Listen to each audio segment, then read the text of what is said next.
Welcome to Jags Drive Time with Ashlyn Sullivan, John Oehser, and Brian Sexton. Jags Drive Time starts right now. Right here, baby. Let's go. Keep doing what we do. They can't stop us.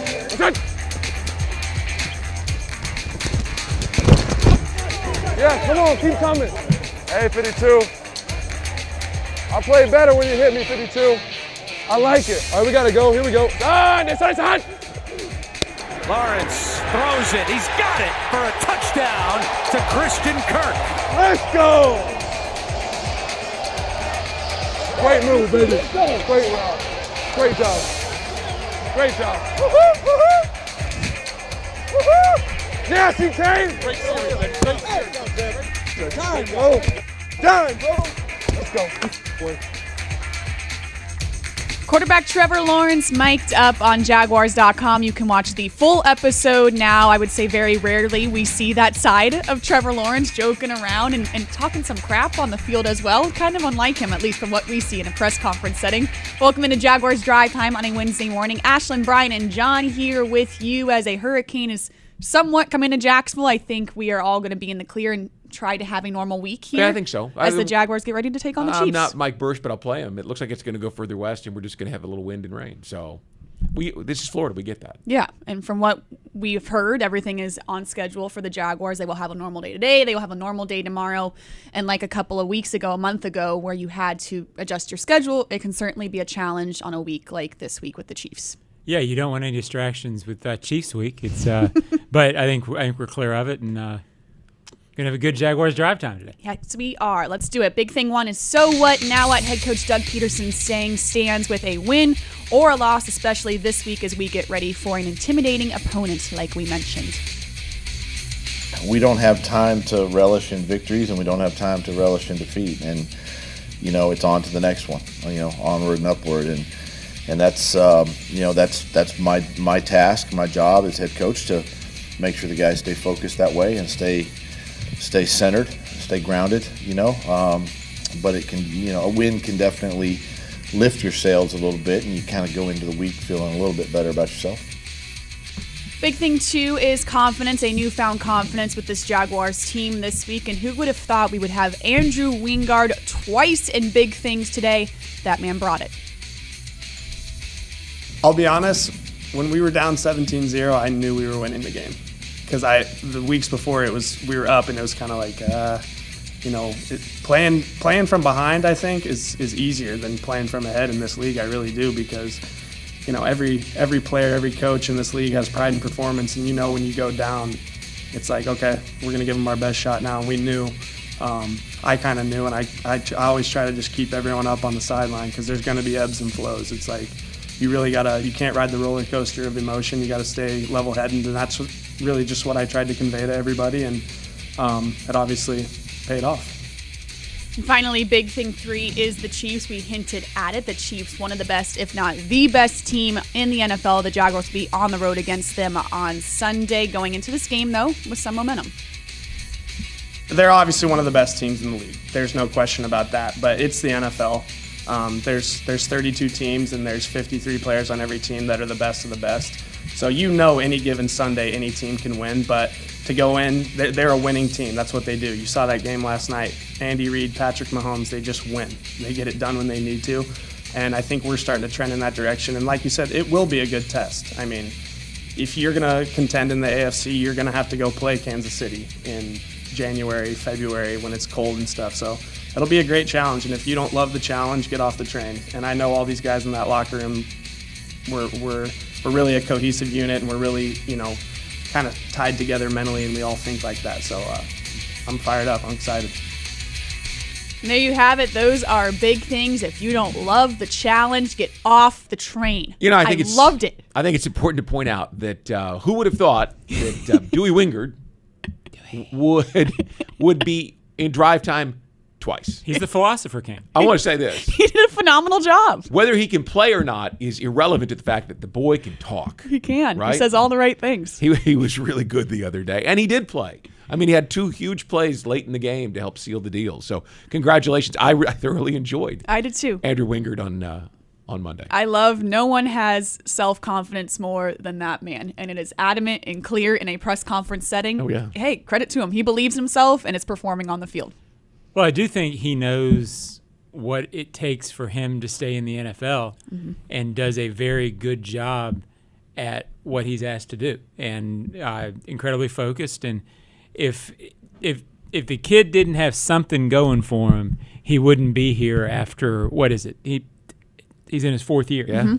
You don't just hang around the it's not like they're not watching him during training camp to see if he can play or not. He's not just sort of sneaking through the roster every year.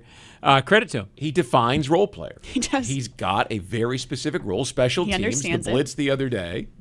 Yeah, he's got it. Yeah, absolutely. Good for him. We're going to have Matt McMullen, Chiefs senior team reporter, join us very shortly, but I wanted to touch very briefly on the Chiefs this week as the Jaguars get ready for an intimidating opponent on the road in Kansas City, one of the best environments in the NFL to play in. That winning momentum, I think, certainly will help. You would hate to go into this point on a 6-game losing streak. I'm biased. I don't know that there's a more difficult place to play when that team is on. And they've been on for a couple of years now. I noticed something the other night, and I think they're the best team in the league. I mean, I get that the Eagles are really good, but the Chiefs have something with all of the offensive weapons they have. But I noticed something at the AFC Championship game, that the Bengals were able to frustrate him, right? On the front end, on the back end, they were just good enough that day that you could see when he came out in the third quarter of the AFC title game that the Bengals had the upper hand. And I thought the Titans had the upper hand for most of the game. They pressured him 18 times without really ever blitzing. So if you can get him out of his game, which is tough to do, you give yourself a chance. But that's a really difficult place to play. Well, most difficult venues are difficult because the team's really, really good. And that's what Arrowhead's difficult. It's not that difficult when the Chiefs are 5-11. Yeah. So, but you get what I'm saying. There is absolutely momentum there that comes out of the stands. And they're that's really hard to beat there. Very difficult. My point was the Chiefs are really good. At the same time, they're in a run now where they're going to be in contention every year. They're going to have a chance to go to the Super Bowl every year. But there's also years in the league now, because there's so much turnover around the quarterback, the teams sort of go like this. I agree. The Chiefs are probably the Jaguars' toughest opponents so far, but their tackles aren't great. They're having a little turnover, and they're not playing as well defensively as they were earlier in the year. Who knows? Mid-season game, if the Jaguars get hot and Josh Allen plays well, we'll see. You have to dominate the line of scrimmage like the Titans did. The Titans dominated that offensive line of Kansas City, and they kept the game close by beating the Chiefs up at the line of scrimmage. If you can do that, you give yourself a chance. For sure. We'll talk much more about the Chiefs coming up on Jaguars Drive Time. Chiefs senior team reporter Matt McMullen joins us next.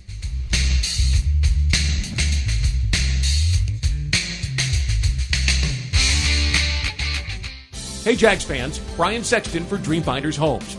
In a complex housing market, do decisions on the biggest purchase of your life stress you out? At Dreamfinders Homes, they can build the home of your dreams in one of their many communities in Northeast Florida. With a mortgage company in-house, they're here to assist you throughout the entire process. Choose from their wide range of single-family homes or townhomes from the 300,000s. Dreamfinders Homes specializes in homes built to fit your lifestyle. Call 904-590-2545 or visit dreamfindershomes.com. Your hometown gate now has more ways to save. Introducing My Gate Rewards, a new loyalty program with member-exclusive savings and fuel discounts. Earn points on in-store purchases, take advantage of special offers, and save on products you love. Score free coffee, fountain drinks, pizza, and soft serve with Gates frequent shopper clubs. Then use your points on savings at the pump. Download the My Gate Rewards app in the App Store today or ask a store associate for more information. Go from good to Gate. Crown Royal's That Deserves a Crown program recognizes local heroes for making a positive impact in the community. The Jaguars and Crown Royal are giving back to those who serve this season, celebrating these individuals with the ultimate VIP Jaguars home game experience. Nominate someone who deserves a crown today at jaguars.com/Crown Royal Promotion. Please drink responsibly.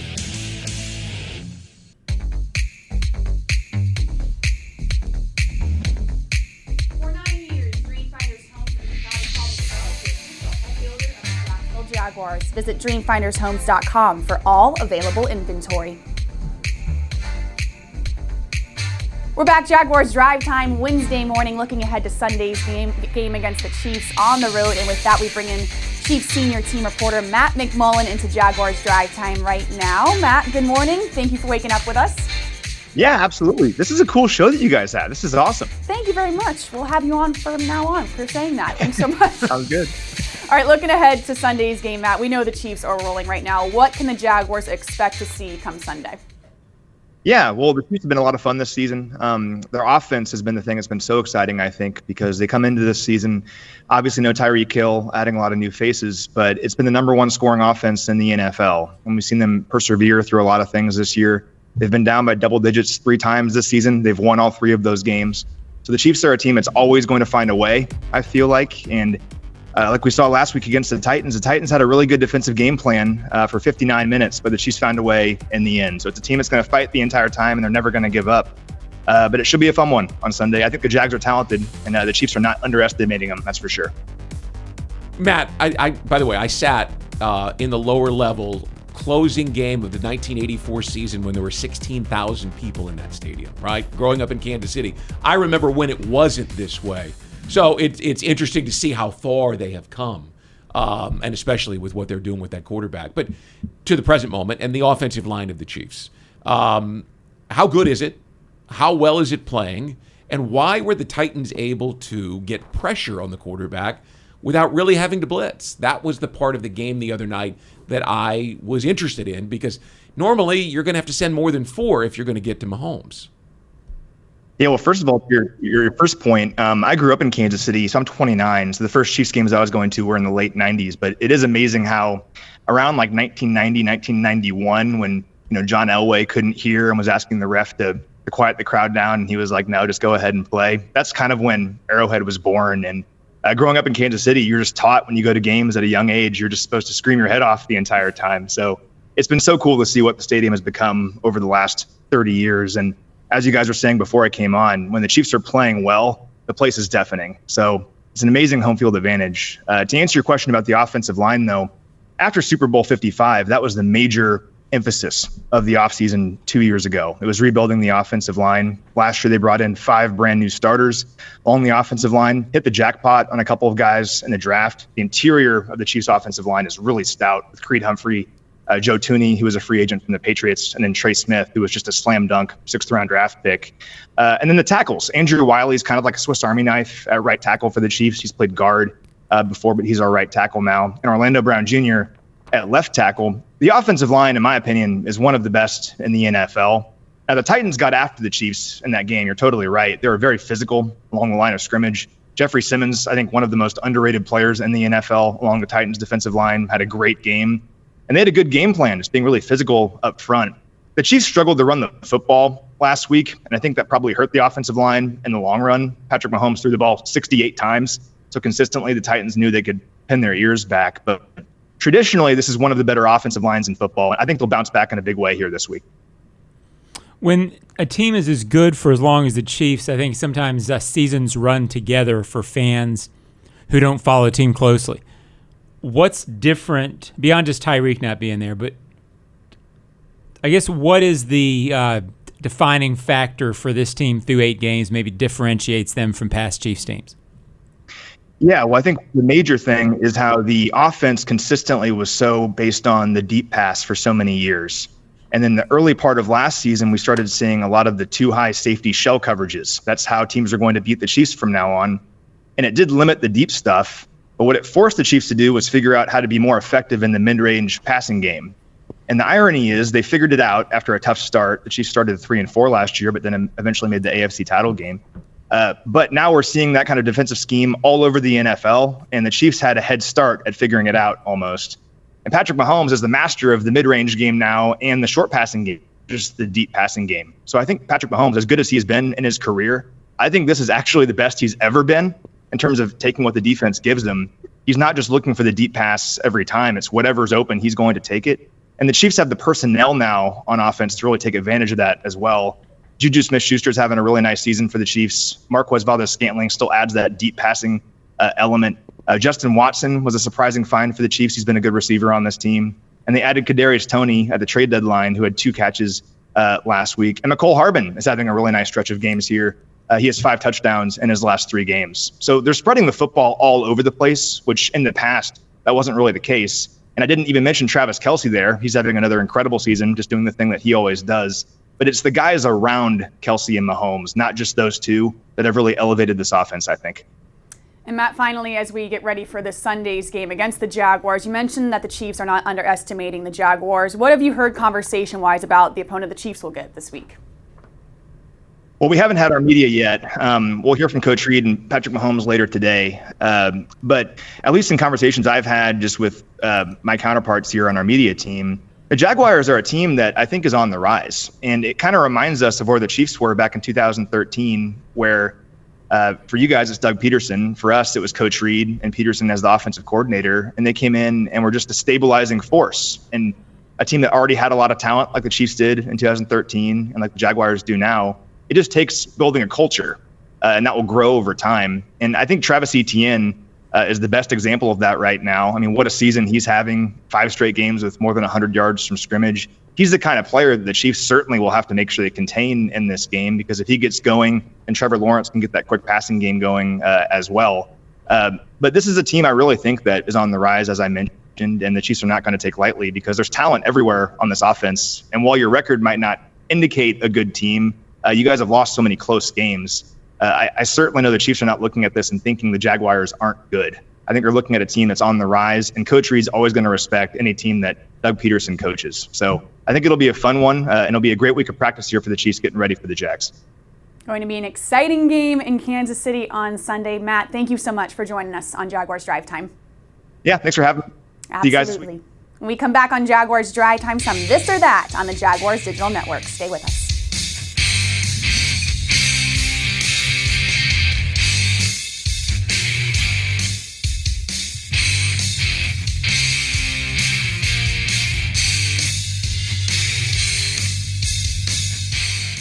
Hey Jags fans, Brian Sexton for Dreamfinders Homes. In a complex housing market, do decisions on the biggest purchase of your life stress you out?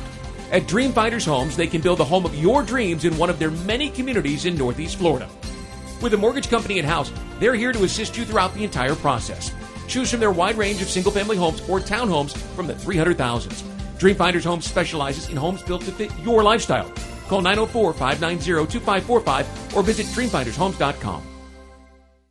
Jags fans, this is Shaquille Griffin. I'm going to share some of my secrets for competing in the NFL. First, the field is no place for hunger. Growing up, I got big and strong eating boiled peanuts. Today, our team is serious about fueling our bodies, and that means popping open some protein-packed peanuts from Luray's Peanuts. It's the same boiled peanut flavor I used to love eating as a kid, but with superfood nutrition that lets me tear it up on the field. Pick Luray's boiled peanuts at all Jaguar home games, or pick up a few bags at the grocery store and fuel up at home. At 5-Star Credit Union, you inspire them to go the extra mile to meet your financial needs. That's why they offer Jaguars fans more banking options like better rates and no hidden fees. Their team is also dedicated to making the communities they serve stronger, volunteering their time and talents while donating millions to local nonprofits. 5-Star Credit Union, 5starcu.org. Go Jags!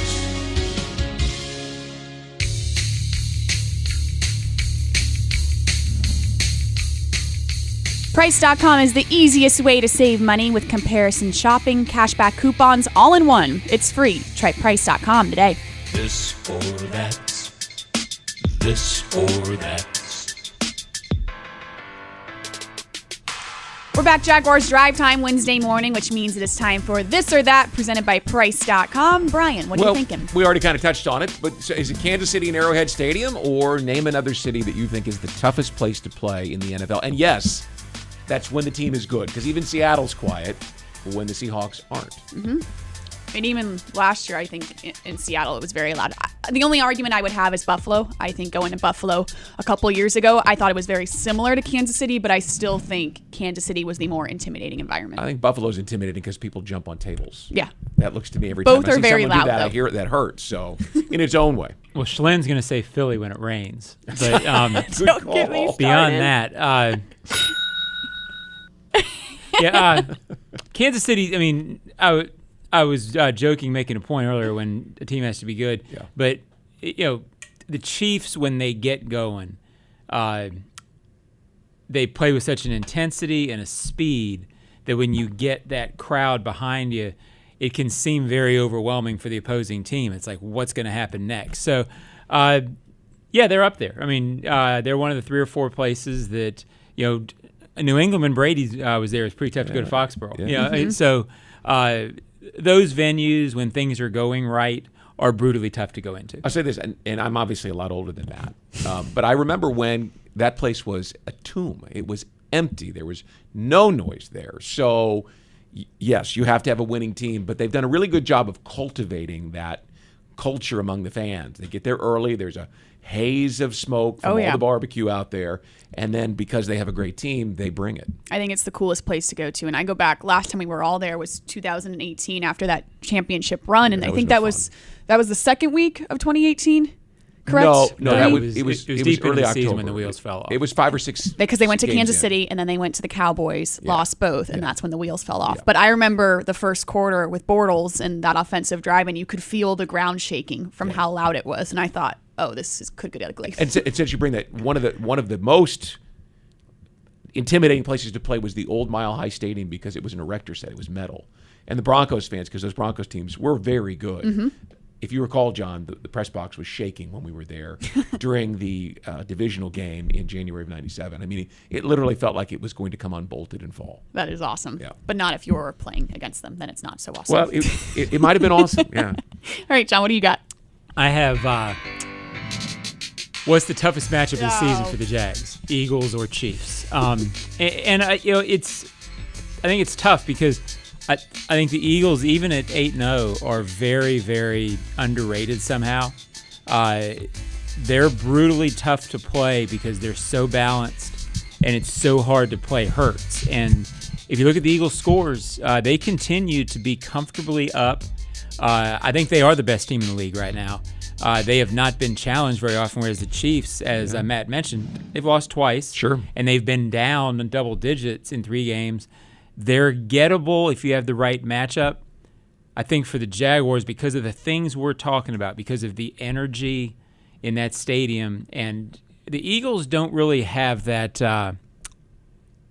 blitzkrieg feel where all of a sudden you feel like they're getting away from you and you feel like everything's going crazy.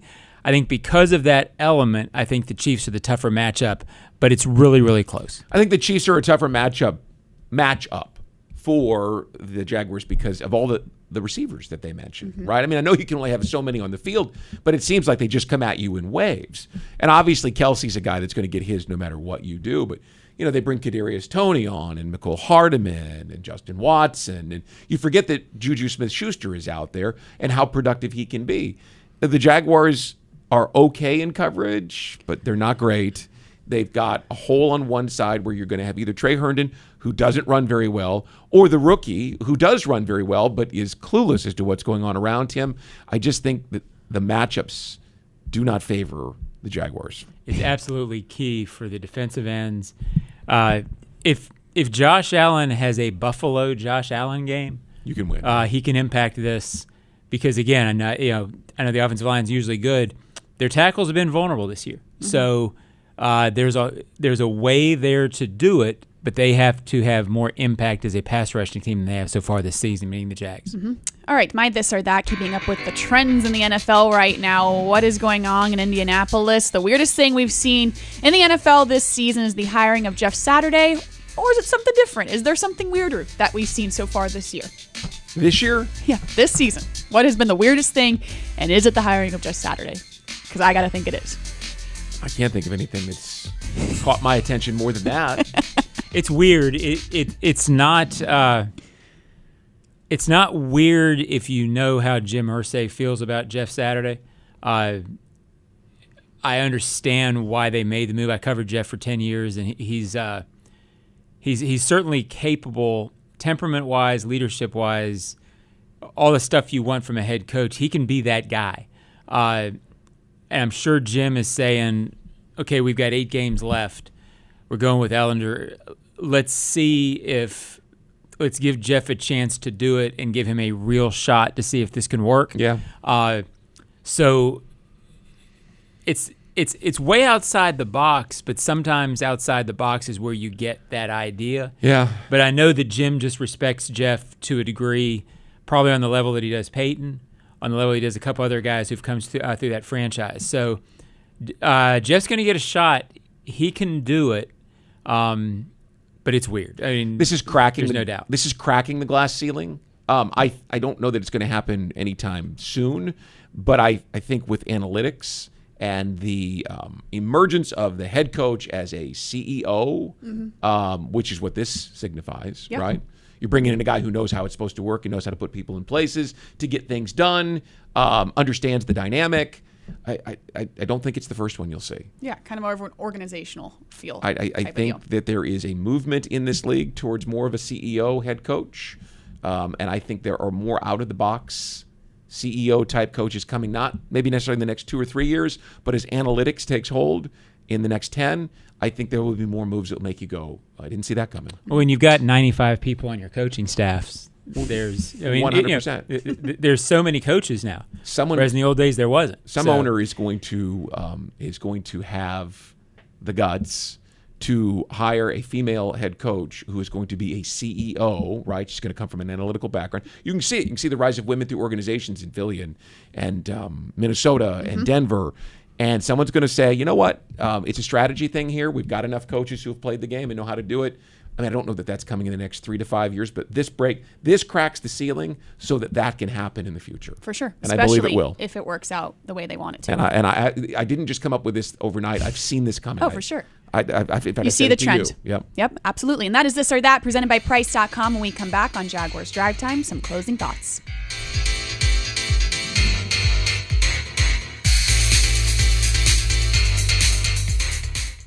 Hey Jags fans, Brian Sexton for Dreamfinders Homes. In a complex housing market, do decisions on the biggest purchase of your life stress you out? At Dreamfinders Homes, they can build the home of your dreams in one of their many communities in Northeast Florida. With a mortgage company in-house, they're here to assist you throughout the entire process. Choose from their wide range of single-family homes or townhomes from the 300,000s. Dreamfinders Homes specializes in homes built to fit your lifestyle. Call 904-590-2545 or visit dreamfindershomes.com.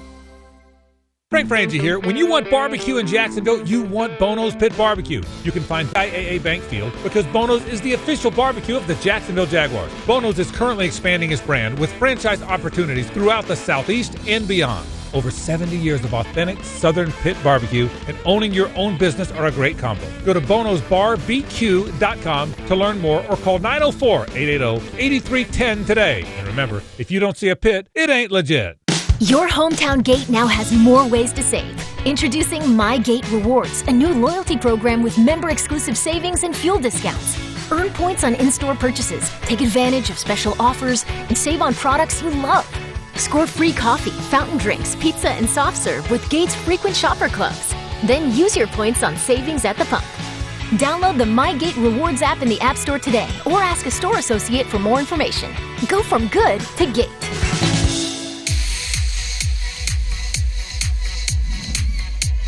Jaguars Game Day Radio is brought to you by VyStar Credit Union. Do good, bank better.